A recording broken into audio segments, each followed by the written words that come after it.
இப்போ நம்ம எந்த இடத்துல இருக்கோம்னா, ஐயா பசும்பொன் முத்துராமலிங்க தேவர் நினைவு பேருந்து நிலையத்துல தான் இருக்கோம். இந்த பேருந்து நிலையம் பார்த்தீங்கன்னா, 2023ல இடிச்சு ரூ. 8,00,00,000 நிதி ஒதுக்கப்பட்டு, புதுசா நவீன வசதிகளுடன் சீரமைக்கப்படும் என்று மக்களுக்கு வாக்குறுதி குடுத்திருந்தாங்க. பேருந்து கட்டுமான பணி தொடர்ந்து நடந்துட்டு இருந்துச்சு.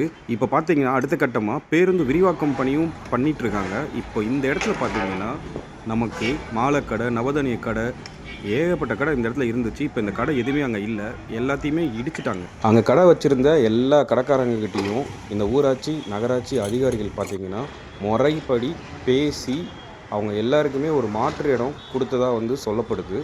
அதன் பிறகு அங்கே பலத்த போலீஸ் பாதுகாப்புடன் அரசு அதிகாரிகள் மற்றும் சம்மந்தப்பட்டவங்க முன்னிலையில் அந்த பேருந்து விரிவாக்கம் பணி தொடங்கப்பட்டது. நம்ம உஸ்லம்பட்டில் இப்போ பார்த்தீங்கன்னா, சாலை விரிவாக்கம் பணியும் சரி, இப்போ பேருந்து கட்டமைப்பும் அதன் விரிவாக்கம் பணியும் சரி ரொம்ப தீவிரமாக நடந்துக்கிட்டு இருக்குது. அதை பற்றி உங்களோட கருத்து என்ன? கமெண்ட்டில் சொல்லுங்கள்.